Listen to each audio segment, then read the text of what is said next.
उपमुख्यमंत्री अजित पवार यांच्या अपघातावर अमोल मिटकरी यांनी शंका व्यक्त केली आहे। अपघातामध्ये 6 जणांचा मृत्यू झाला, मग प्रत्यक्षात 5 मृतदेहच का सापडले असा प्रश्न मिटकरींनी उपस्थित केला। अपघातामधील 6वी व्यक्ती कुठे गेली हा प्रश्न उपस्थित केलेला आहे। टेक ऑफ आधी प्रवासी यादी डिजिटली नोंदवलेली असते, मग त्यात विसंगती का? एखादाही कागदाचा तुकडा जळालेला का दिसत नाही असं मिटकरींनी यामध्ये विचारलं। एवढ्या वेळा पायलट का बदलले गेले असा प्रश्न सुद्धा मिटकरींनी उपस्थित केला।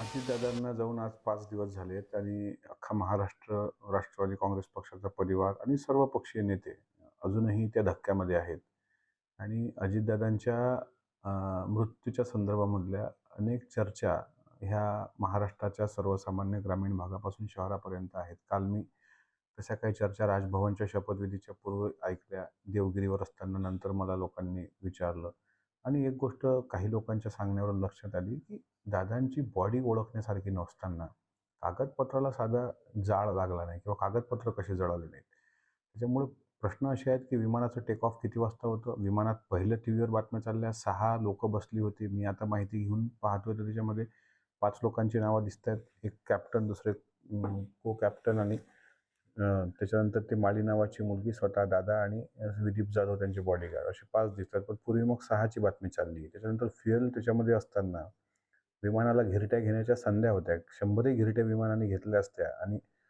सेफ लँडिंग करता प्रयत्न केला असता तरी दादांचा जीव वाचला असता।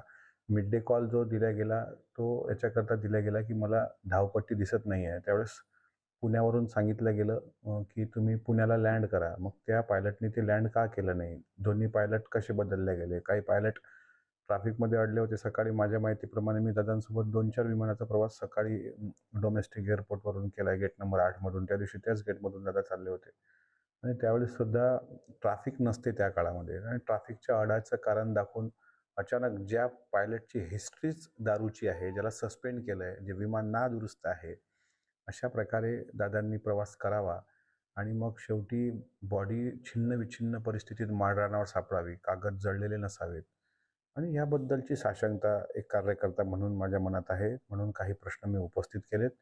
आता CID चौकशी संदर्भात स्वतः मुख्यमंत्री साहेबांनी तसे निर्देश दिलेत, तशी चौकशी सुरू पण आहे। पण उच्चस्तरीय पण चौकशी याची झाली पाहिजे। स्वतः केंद्रानं यात लक्ष घातलं पाहिजे की हे काय आहे, हा घात आहे की घातपात घडून आणलाय की अपघात आहे? मला कोणावर शंका घ्यायची नाही आहे, पण माझ्या शंकेचं निराकरण पण व्हावं, कारण हुरहुर वाटते। अनेक लोक काळाच्यात असे जातात, कारण अजितदादा जाणं म्हणजे अजितदादाच्या देहाचं नुकसान नाही आहे, ते केवळ पवार परिवाराचं नुकसान नाही आहे, ते अख्ख्या महाराष्ट्राच्या अनेक पिढ्यांचं नुकसान आहे। अजितदादासारखा नेता घडायला असंख्य काळ लोटावा लागतो। त्याच्यामुळे मन व्यथित आहे। घास नरड्याखाली जात नाही अशी घरातल्या लहान लहान मुलांची परिस्थिती आहे। तुम्ही स्वतः पत्रकारांनी दाखवलं, लहान लहान मुलं रडतायत, पत्रकार रडतायत आणि अशा माणसाचं अकाली जाणं, आणि तेही अशा प्रकारे। जो माणूस साहेब गाडीत बसल्यानंतर सीट बेल्ट लावल्याशिवाय बसत नव्हते दादा, ते माणूस विमानातून डायरेक्ट बॉडीत काय सांगतात की नंतर घड्याळावरून ओळख पडली। आता ती घड्याळ कुठे आहे? पोस्टमॉर्टम केल्यानंतर, पोस्टमॉर्टमच्या वेळेस तो अहवाल आता कसा येतो ते पण पाहावं लागेल आणि साधारणपणे मला असं वाटतं की याबाबत स्वतः या सगळ्या संदर्भात बोलण्यासाठी स्वतः अमोल मिटकरी सध्या आपल्याशी जोडले गेलेले आहेत। मिटकरीजी, आपली जी पोस्ट आहे त्यामार्फत काही प्रश्न उपस्थित केले गेलेले आहेत, त्याबाबत आधी सविस्तरपणे आपण सांगा। 5व्या दिवशी सुद्धा महाराष्ट्राचं वातावरण हे वेदनामय आहे, दुःखमय आहे। सर्व स्तरातून हा शोक व्यक्त होतोय। काल आदरणीय सुनेत्रा वहिनींनी अत्यंत जड अंतःकरणातून उपमुख्यमंत्री पदाची शपथ घेतल्यानंतर बरेच काही प्रश्न उपस्थित लोकांच्या मनात, आम्ही त्या ठिकाणी होतो, पण ते शपथ घेतल्या गेली तो अगदी आमच्या पक्षाच्या सर्व सदस्यांचा हक्क त्यांनी पुरवला। पण नंतर मी बाहेर आलो आणि देवगिरीवर पण गेलो, तर त्यावेळेस एकाने प्रश्न विचारला की कागद जळाली का नाहीत? ते शंकेची पाल मनामध्ये चुकली आणि प्रश्न साधारण हे आहे की बाबा पायलट बदलल्या जाणं, दादांचे पायलट जे पूर्वीचे होते ते वेळेवर त्या एअरपोर्टवर न पोहोचणं।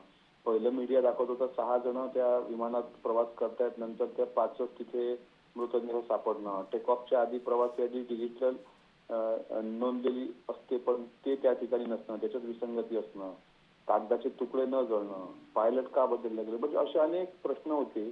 आणि आता त्याची सीबीआय चौकशी करण्याच्या संदर्भात मुख्यमंत्री महोदयांनी निवेदन केलेलं आहे, पण समाधान तोपर्यंत होणार नाही जोपर्यंत त्याची सत्यता बाहेर येणार नाही. त्याकरता मी स्वतः केंद्रीय गृहमंत्री अमित शहाजींना भेटण्याचा माझा विचार आहे या पुढील आठवड्यामध्ये, अधिवेशनामध्ये.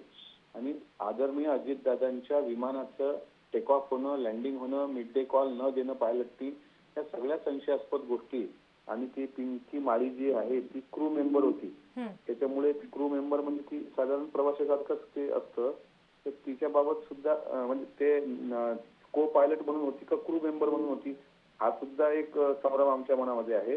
कारण क्रू मेंबर असणं हे प्रवासी म्हणून प्रवास करणं हे पूर्णपणे सामान्य बाब आहे. विमानतळ प्रशासनाला कोण क्रू आहे आणि कोण प्रवासी आहे याच्याशी काही घेणं नसतं, फक्त ही माहिती विमान ऑपरेटरकडे असते. त्यामुळे कधी विमान ऑपरेटर कडून जाणून बुजून खोडसाळपणा केला जाण्याची शक्यता नाकारता येत नाही. त्यामुळे या सर्व तर्क वितर्काच्या अनुषंगानं त्याची सखोल उच्चस्तरीय चौकशी झाली पाहिजे आणि सत्य, दादांच्या मृत्यूचं सत्य, नेताजी सुभाषचंद्र बोसांच्या अपघातासारखं गूढ राहू नये, ते जनतेसमोर यावं, एवढीच आमची भावना आहे. पण मिटकरीजी, या सगळ्यामध्ये तुम्ही घातपाताचा संशय व्यक्त करताय, तुम्हाला असा कोणावर संशय व्यक्त करावा असं वाटतोय?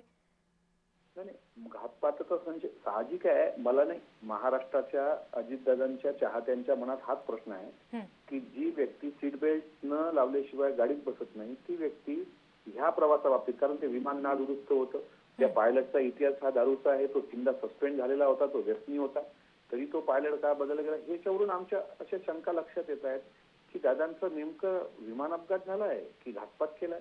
मग ह्या शंका कुशंका इतिहासात अनुत्तरित राहू नये, भविष्यामध्ये येणाऱ्या पिढ्यांना याचं सगळं कळलं पाहिजे की का असं झालंय. मग जो कोणी असेल ना याच्या मागं, किंवा असं जर दुर्दैवानं असं निघू नये, पण जर हा घातपात ठरला ना तर त्याची किती मोठे गंभीर परिणाम ते समोरचे भोगतील याची त्यांनी कल्पना केली नसेल. तुमच्या चॅनलच्या माध्यमातून जर तसा घातपात घडवणाऱ्याची अवल्याद ऐकत असेल ना तर तुम्हाला सांगतो त्यांच्या पुढच्या पिढ्यामध्ये वंश शिल्लक राहणार नाही, एवढं मात्र तुम्हाला सांगतो. मिटकरीजी, आता तुम्ही म्हणालात की तुम्ही थेट गृहमंत्र्यांच्या कानावर ही गोष्ट घालणार आहात, तुम्ही भेटीसाठीची वेळ मागितली, तुम्ही प्रत्यक्ष भेटणार आहात या संदर्भात बोलण्यासाठी त्यांना?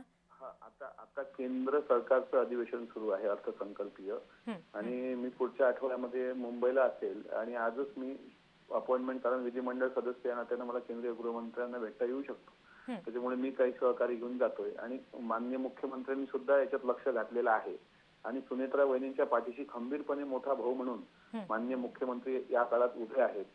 त्यांनी काल बघा खात्याचा पदभार पण, म्हणजे जो खाती वाटप पण केलं आणि उपमुख्यमंत्री पदाच्या शपथसाठी सुद्धा त्यांनी खूप चांगला प्रतिसाद देऊन हा निर्णय जो काही घेतला गेला तो पक्ष हिताच्या दृष्टीने त्यांनी पण सहकार्य केलं. त्यामुळे त्यांच्याकडे पण राज्याचे गृहमंत्री म्हणून मी जाणार, अधिवेशनामध्ये पण हा मुद्दा मांडणार, चौकशी लावून घेणार याबाबत.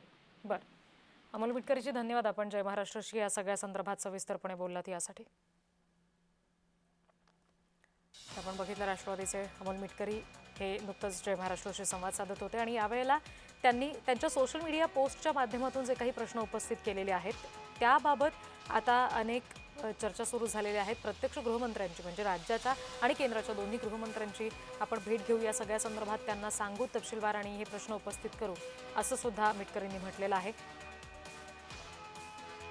अजित पवार यांचं अपघातग्रस्त झालेलं विमान, त्यानंतर तिथं असलेली कागदपत्र आणि अपघातातली 6वी व्यक्ती कुठे गेली, असे काही प्रश्न मिटकरींनी उपस्थित केलेले आहेत. जर टेक ऑफ आधी यादी, जी प्रवाशांची यादी असते ती जर डिजिटली अपडेट होत असेल तर मग त्याच्यामध्ये विसंगती का दिसते, असं सुद्धा मिटकरींनी प्रश्न उपस्थित करताना म्हटले. त्यामुळे या सगळ्या संदर्भात आता राज्याच्या आणि केंद्राच्या दोन्ही गृहमंत्र्यांची आपण भेट घेणार आहोत आणि त्यांना या सगळ्या संदर्भात आता आपण माहिती देणार आहोत, असं मिटकरींनी सांगितलेलं आहे.